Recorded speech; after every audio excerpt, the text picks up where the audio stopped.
We are just 12 days short of the centenary of Middle-earth. To most people, Middle-earth probably begins with the publication of The Hobbit in 1937. But the 24th of September 1914 was the day Middle-earth came into being, with the words, Eärendil sprang up from the ocean's cup in the gloom of the mid-world's rim. The opening lines of a poem Tolkien called The Voyage of Eärendil, the Evening Star. Middle-earth wasn't among the births on the front page of the Times. The closest I can find is an announcement that says, to Mr. and Mrs. Hope, a daughter. It wasn't on page 2, though there are plenty of westbound voyages in the shipping adverts printed there. The Times that day is full of reports of war in Belgium, war in France, war in Galicia on the Eastern Front, war in cities and on steppes and across rivers that most readers had never heard of 2 months earlier. Readers must have felt like Frodo on Amon Hen. This is the troubled world into which Eärendil emerged, only to leave it immediately behind. The world's extraordinary ferment was matched by Tolkien's creative mood. 3 salient facts must be stated about who Tolkien was before autumn 1914. The first fact remained true of the older, familiar Tolkien. He was intelligent, imaginative, and creative, particularly with regard to languages, which he invented as a hobby. But in 2 other key respects, he was quite unlike the famous author and academic we know. Though he could write clever verse and amusing prose, he did not particularly see himself as a writer. And though he loved Old English and related literatures and languages, at Oxford from 1911 until spring 1913, he had studied Latin and Greek instead.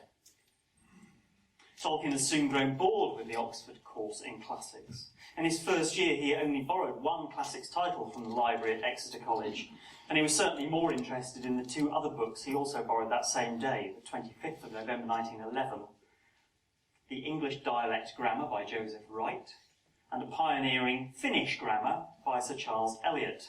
It was this book about the Finnish language which awoke Tolkien to a linguistic flavour which seemed to him richer than any he had ever tasted. Tolkien's undergraduate course could not compete. He recalled that his love for the classics took 10 years to recover from lectures on Cicero and Demosthenes, whose political oratory featured among the set texts for his mid-course exams on the moderations. Instead, he tried to master the Finnish of the Kalevala. When honour mods should have been occupying all my forces, he later recalled, he made a wild assault on the stronghold of the original language and was repulsed at first with heavy losses. Amidst all this, Tolkien arguably did quite well to achieve a 2nd in mods, but he would have got a 3rd if he had not written an excellent paper in his special subject, comparative philology, focusing on Germanic languages. This showed his real talent and passion, and so he now switched courses to English, with emphasis on the history of the language and on Old and Middle English literature.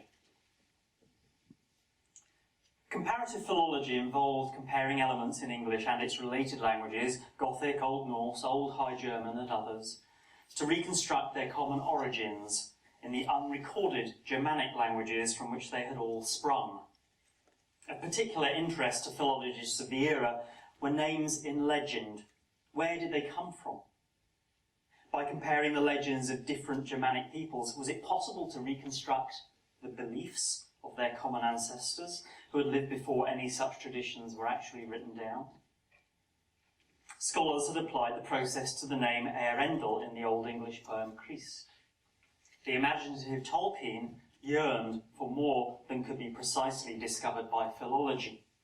Going a stage beyond reconstruction, in The Voyage of Eärendil, the Evening Star, he built a narrative that might have given rise to all those divergent traditions of stars and sea. As Hugh Brogan has pointed out to me, Eärendil sprang up from the ocean's cup in the gloom of the mid-world's rim is remarkably reminiscent of Percy Bysshe Shelley's Arethusa arose from her couch of snows in the Acroceraunian mountains. The metre is close, the rhyme scheme identical, the phrasing is even nearer in Tolkien's final version. Eärendil arose where the shadow flows at ocean's silent brim. I can't help recalling Tolkien's first ever published poem, The Battle of the Eastern Field, which parodies Macaulay's Lays of Ancient Rome. Though The Voyage of Eärendil is clearly no parody, I think it shows Tolkien pragmatically taking an existing poem as the template for his new myth. Like the Battle of the Eastern Field, the Voyage of Eärendil quickly veers away from its model in virtually every aspect of phrasing and narrative event, yet there are underlying commonalities with Shelley's poem. Most importantly, the name Eärendil anchors the poem in Germanic rather than classical tradition. Rather than plagiarism, the poem amounts to a bold act of reappropriation, a counterblow to the dominance of classical mythology in English literary reimaginings of the remote past. With this poem, Tolkien set one foot on the threshold of his lifelong creative project.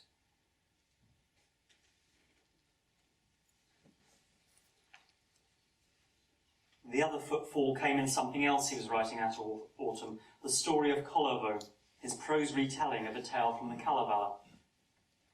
The story of Colorvo wasn't published until 2010, but now we can examine it and see the process of Tolkien's own transformation become much, much clearer.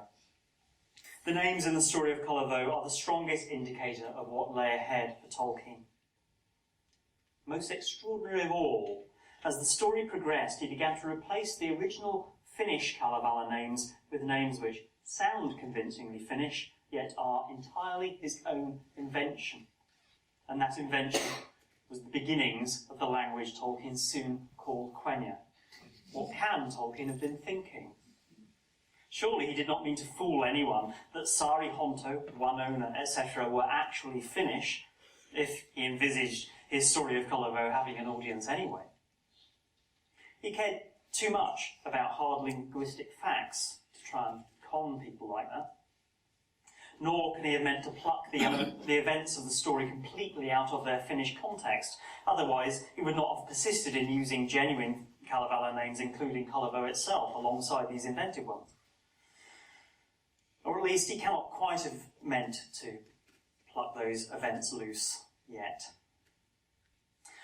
The likeliest answer to this conundrum is that he inserted his Quenya names because he couldn't help himself. The whole adaptation was a private exercise, so it didn't seem to matter if he played a private language game in it. Creating languages had been a hobby since childhood and had latterly reached a pitch of some sophistication in an attempt to invent an unrecorded Germanic language. But his intoxication with Finnish had taken hold, and his own language, or series of invented languages, became heavily Finnicized in phonetic pattern and structure. That's all Tolkien's descriptions of the process. This seems to have been what was going on in the background in the autumn of 1914. In the story of Colorvo, as it seems for the first time, he was extending his private game or craft of language invention by placing the language inside a narrative. Quenya had set up home in the story, and in so doing had begun to change from a conlang, as such things are called today, into an art lang. However, the story in question was borrowed more or less wholesale. However much Tolkien tinkered with it and peppered it with hints of Longfellow, it remained plainly and avowedly an adaptation of the original Kalevala story. Nestling alongside the Kalevala events and names, the Quenya elements are like cuckoo chicks smuggled into another bird's nest. Tolkien must have gradually come to realise this was not their true home, and that may well be a reason why he abandoned the story close to its tragic ending. Nevertheless, the combining of story with invented language clearly delighted him. With this combination, involving this particular Finnish-flavoured language, he was on the track he was to pursue for the rest of his creative life. It was as crucial a step as the Voyage of Eärendil with its reconstructed Germanic figure. With it, he placed his second foot on the threshold of Middle-earth.